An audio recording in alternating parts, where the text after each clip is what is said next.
Friends, आप सभी का स्वागत है एक्सरसाइज मास्टर में। आज हम प्रीपोजिशन पढ़ने वाले हैं। प्रीपोजिशन प्रीपोजिशन होता क्या है, पहले हम प्रीपोजिशन होता है क्या ये पढ़ लेते हैं। प्री का मीन्स क्या होता है? प्री का मीन्स पहले और पोजीशन मीन्स उसकी जगह, मतलब कंबाइन के प्री पहले, पोजीशन मीन्स जिसकी जगह, जगह से पहले, पोजीशन उसकी पहले वाली जगह। तो इसकी डेफिनेशन पढ़ लेते हैं एक बार। Preposition is used to tell relationship between noun और pronoun.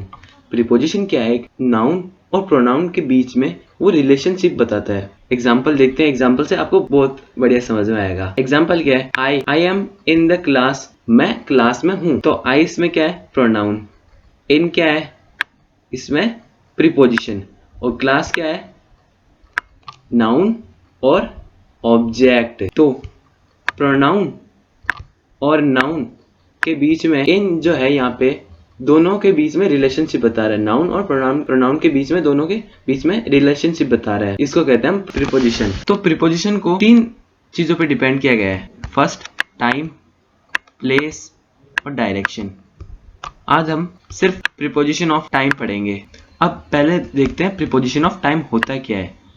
Preposition of time, preposition time क्या बताता है हमें? इस देख को ही पता चल रहा है कि हमें प्रीपोजिशन ऑफ टाइम टाइम बताता है। अब देखते हैं इसके बारे में। पहले प्रीपोजिशन ऑफ टाइम में एट का इस्तेमाल कैसे होता है। अब at is use to tell the particular time. कभी आपने देखी होगी घड़ी, घड़ी तो सब देखते होंगे। तो घड़ी में क्या दिखता होगा आपको? घंटे, मिनट या सेकंड। वो इसमें है एट का इस्तेमाल।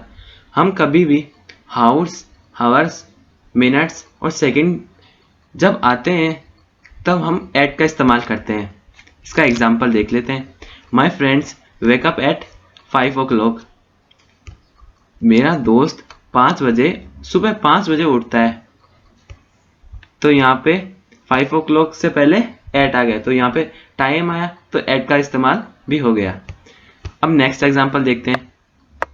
We go to school at 7:45। हम सब 7:45 पे स्कूल जाते हैं। तो यहाँ पे 7:45 आ गया, टाइम आ गया, तो हम यहाँ पे एट का इस्तेमाल भी कर लिया। फिर अगला इन है, जो प्रीपोजिशन ऑफ टाइम में यूज होता है। अब इन कैसे यूज होता है देखते हैं। When we talk about months, years and centuries. When we talk about months, year and centuries and long period, then we use in। अब एक और एग्जांपल आ गया मेरे पास। कैलेंडर तो सबके घर में होता है तारीख देखने के लिए। तो कैलेंडर में क्या बताता होगा? ईयर, साल, मंथ, महीना, दिन और डेज। तो वो यहाँ पे है। हम मंथ और ईयर, सेंचुरीज और एंड लॉन्ग पीरियड जब आएंगे तो हम इन का इस्तेमाल करेंगे, और जब डेज और डेट आएगी तो हम ऑन का इस्तेमाल करेंगे। हम ऑन का इस्तेमाल आगे देखेंगे, पहले हम इन का इस्तेमाल देख लेते हैं। इन का इस्तेमाल मंथ्स और ईयर और सेंचुरीज और लॉन्ग पीरियड्स आते हैं तब हम इनका इस्तेमाल करते हैं। एग्जाम्पल देख लेते हैं इसके। I was born in 1999। तो मैं पैदा हुआ था 1999 में, 1999 में। तो यहाँ पे ईयर आया तो हमने इनका इस्तेमाल किया। नेक्स्ट एग्जांपल देख लेते हैं। The India got independent in 1947। जो भारत है, भारत को आज़ादी 1947 में मिली। 1947 आया, 1947 क्या है? ईयर है, साल है ये। तो हमने यहाँ पे इनका इस्तेमाल किया। नेक्स्ट एग्जांपल देख लेते हैं। I started to prepare for my exam in August. I started to prepare for my exam in August. तो अगस्त क्या है? एक महीना, मंथ। तो हमने यहाँ पे इन का इस्तेमाल किया। आगे देखते हैं ऑन का इस्तेमाल कैसे होता है। मैंने बताया था आपको अभी कि जब हम डे और डेट्स की बात करते हैं तो हम ऑन का इस्तेमाल करते हैं। एग्जाम्पल देख लेते हैं इसका। पहला एग्जाम्पल है the result will be declare on Saturday. Saturday क्या एक डे तो हमने ऑन का इस्तेमाल किया। नेक्स्ट एग्जाम्पल देखते हैं। The school will remain close on 20 May. School क्या रहेगी? रिमेन क्लोज रहेगी 20 मई को। 20 मई, तो यहाँ पे 20 में डेट आई है तो हमने ऑन का इस्तेमाल किया है। अब इसको सबको एक बार वापस से पढ़ लेते हैं कि इनका यूज कहाँ पे होता है।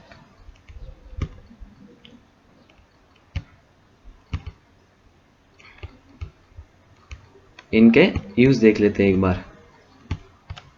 अब एट प्रीसियस टाइम के लिए यूज होता है। In months, years, centuries and long period के लिए यूज होता है। और ऑन डेज और डेट्स के लिए यूज होता है। एट जैसे 3 o'clock, at 10:30 AM, at noon, dinner time. और इनका इस्तेमाल in May, in summers, in the summers, in 1990, on days, dates.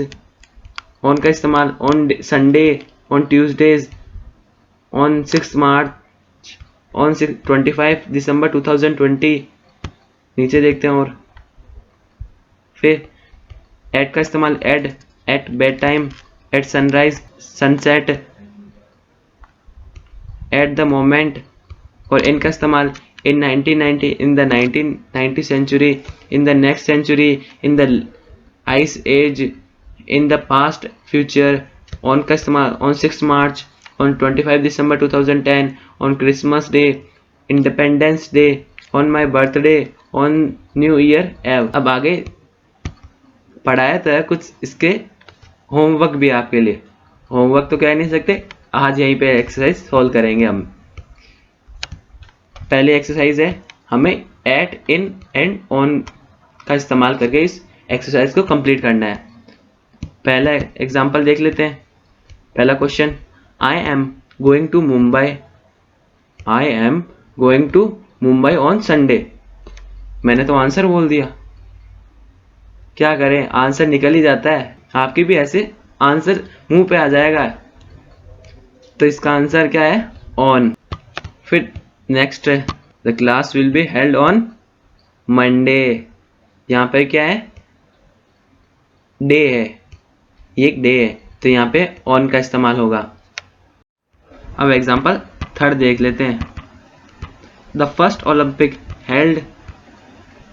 अब यहाँ पे 1924 है तो 1924 क्या है? एक ईयर है। तो ईयर के साथ हम हमेशा इन का इस्तेमाल करते हैं तो यहाँ पे हमेशा इन आएगा। अब फोर्थ एग्जांपल क्या है? The teacher said I will see you 3 o'clock। अब 3 o'clock किस में आता है? टाइम में। टाइम के पर्टिकुलर टाइम है ये 3 o'clock। तो हम टाइम के साथ हमेशा एट का इस्तेमाल करते हैं तो यहाँ पे क्या आएगा? एट। आगे देखते हैं, the play will be started. यहाँ पे भी पर्टिकुलर टाइम है 2:30 तो यहाँ पे भी क्या आएगा? एट। सिक्स्थ एग्जांपल देखते हैं, the father is going to come. Father आ रहे हैं। कब आ रहे हैं? 3 जून को। तो 3 जून क्या है? क्या एक डेट है तो डेट के साथ हम क्या यूज करते हैं? ऑन। तो यहाँ पे क्या आएगा? ऑन। आगे देखते हैं seventh, in England it often to snow.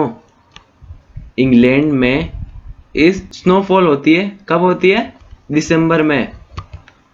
दिसंबर में ही क्या है? ये एक तो मंथ है। मंथ कब आता है? जब हम इन का इस्तेमाल करते हैं। दिसंबर एक मंथ है तो मंथ के साथ हम हमेशा इन का इस्तेमाल करते हैं। अब लास्ट है, आई हैव अ मीटिंग। मेरी एक मीटिंग है 9 AM। हम टाइम के साथ हमेशा क्या यूज करते हैं? एट का इस्तेमाल करते हैं तो यहाँ पे भी क्या आएगा? एट ही आएगा।